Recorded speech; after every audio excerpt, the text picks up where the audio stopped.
This is something I started doing years ago when I first got involved in politics, probably a little over 30 years ago.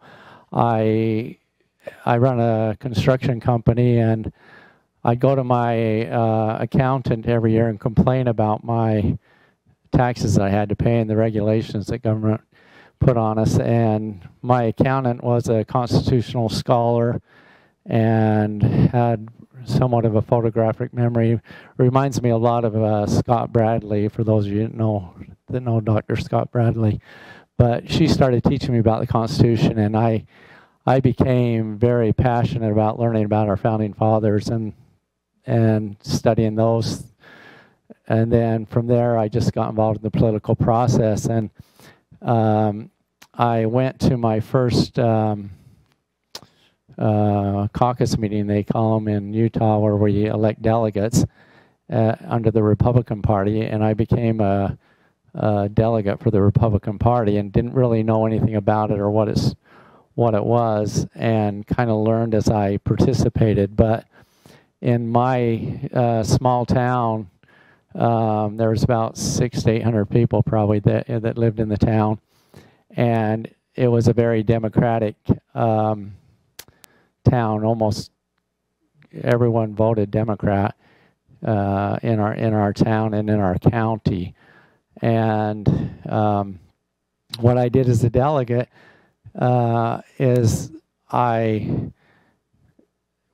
before I went to convention, I sent a letter out to all of the people in my town telling them that I was getting ready to go to convention, wanted to know if they had any input on who I should vote for.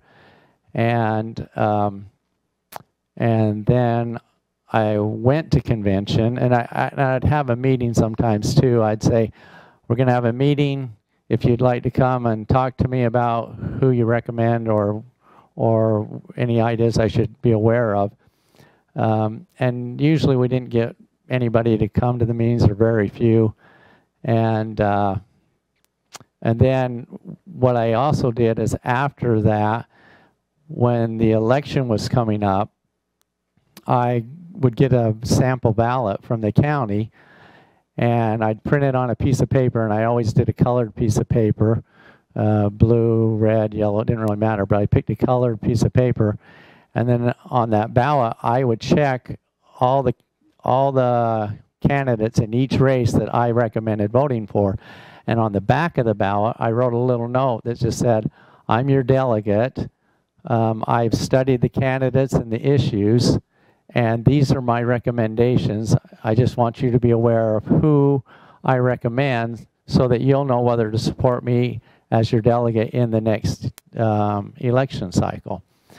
And my town went from voting complete Democrat to almost complete Republican in the next election. And then, as I was probably a delegate for probably about 14 years in the Republican Party. When I got awakened to what the corruption was in that party, I started doing the same thing as a Constitution Party delegate. And our candidates in our Constitution Party candidates in our town would get more votes than the Democrat and Republican combined because of my passing out the ballot. I did have one lady that complained to me at one time, and she called me up, and she was a little bit angry and said, I don't appreciate you trying to manipulate the vote with your opinion to everyone. And I told her, I said, did you read the back of the ballot? And she said, no, I didn't read it. And I said, well, you really should read that. And I explained to her that I'm doing this because I am a delegate, and that I want you to know who I voted for. And I called up our Republican delegate and asked him who he was going to vote for at the convention, because I would rather have, 3 or 4 good choices on the ballot than, 3 evil ones and 1 good one. And so I was going to recommend he vote for a certain Republican as the Republican delegate, and I asked him who he was going to vote for, and he told me it was none of my business. And I thought that was kind of the wrong way to go. But anyway, I call this my Paul Revere strategy, and what it does is when you pass out a flyer to your neighbors and you tell them that you're a delegate and you're going to the convention and you want to know how they're going to, who they recommend, or you're going to have a cottage meeting and you're going to talk about some of the candidates and some of the issues, and you encourage them to come. The people who have done this in our county, sometimes they get a little discouraged because nobody comes to the meetings or very few come.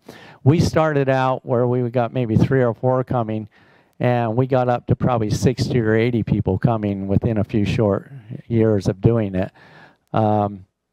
In fact, there for a while, we were doing some where we had over 200 people coming to our meetings, and the Republicans would have their meetings. I went to a meeting with our congressman that the Republicans hosted. We just had our meeting with over 200 people there, and then the Congressman Chris Stewart came to our county to do his meeting, and there were probably 30 people in the room. And so that kind of shows you the interest that you can generate by letting people know what's going on. But what happens is the people I don't know, they're apathetic, they don't care, they're not really interested, they don't want to waste their time just learning about the issues. But what you're doing is you're telling them that you're the Paul Revere of the neighborhood. And when Paul Revere ran through the streets screaming the British are coming, he wasn't just some crazy teenage boy on the horse yelling in the middle of the night. He was a voice they recognized and they trusted. And when he came through, they grabbed their guns and reacted to it. And so all you're doing is you're telling people, hey, I'm Paul Revere, I care, I'm studying the issues. And don't be discouraged that they're not coming to your meetings, they're not there. But then you pass out a ballot before the election. We used to do our ballot 3 days before the election. I think it was 3 or 4 days before. We didn't want them to lose it. We didn't want maybe the Democrats or Republicans to say, hey, let's hurry and send a ballot out, for our campaign too. But now they do early voting and mail-in ballots in our county, and they come out, I don't know, 3 or 4 weeks ahead of time. So you need to get your ballots out early enough that those who get early ballots can do that. But I think that if you really wanted to win elections and you could get someone in each area where you're running to do that, I know you would win elections. You just easily win those elections, because I have seen it happen where they went from Democrat to Republican Constitution Party. Our Darrell Castle got more votes in our town than the Democrats got in the last election as the president. So it's a good strategy. I have a question. Okay, take me back to this beginning of this. You were in a Democratic county, and you were a Republican. Did people know who you were? I mean, you just didn't all of a sudden go around with this ballot and say, I'm voting for these people, and you switched a county in one election cycle. That's unbelievable. Were you a known figure in your community? Kirk will never admit that, but yes, he's very well respected. Okay. And it was a small community. Maybe I'm a little, I'm a builder, and it's kind of a small community, so I own my own business, so they do know who I am. Credibility with your community, basically. Yeah, a lot of people know who I am because I own my own business, and so because that is astounding when you really stop and think about it, that you as one person were able to influence that many people, even if it's a small community. But you take that down to your neighborhood or your precinct, and you can begin to see the power of one person and what one person does. So that is astounding, and I think it's a great idea. When one election, we were at my in-laws' home, and my brother-in-law came home, and my mother-in-law said to him, "You need to hurry and get to the polls. They're closing pretty soon. You need to vote." And he said, "Okay, well, who do I vote for?" And I had the ballots in my hand. I'd been passing them out, and I gave him the ballot. But it was funny because you could go to the ballot, the fire station where we cast our votes, and you would see people carrying that blue paper in with them to the ballot box, because they don't know. They don't know who, especially judges. If you can tell people who to vote for on the judges, because a lot of people, they'll study some of them, but they don't know all of them. And if you can show them the judges and who to vote for on those things, or the resolutions and the amendments and the different things like that, they don't study, they don't know. And so you give them that information, and they just know. And I mean, it's not just me because they know me, because I have other friends that I've got to do it in their areas, and it's done the same thing in their areas. It's just that they know that you're a neighbor, they know you live there, they know that you held a cottage meeting. I tell them to invite me to come speak at their cottage meeting, or invite somebody, and they'll have a cottage meeting, and sometimes 2 people show up, but that's not the point. The point is you're just saying, "I'm Paul Revere." Yeah. Oh, yeah. I don't know. Yeah, it's just I don't know. That's what they call them. That must be a Utah thing or something. Yeah, it might be. I don't know. But no, somebody else. The Oklahoma. No, Kevin, you're from Utah. I heard you say that because it was. Yeah, that's exactly. It's probably started.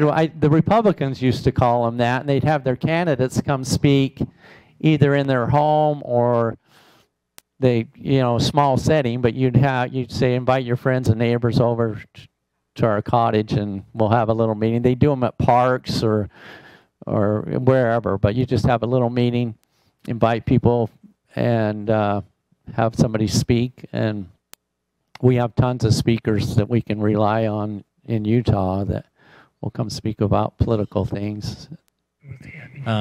Yeah, this reminds me, and I like the way you call it Paul Revere strategy, because Paul Revere was part of a committee of safety, and effectively you're forming a de facto committee of safety by doing this. And that's what we need to be doing in our communities. So I think it's fantastic.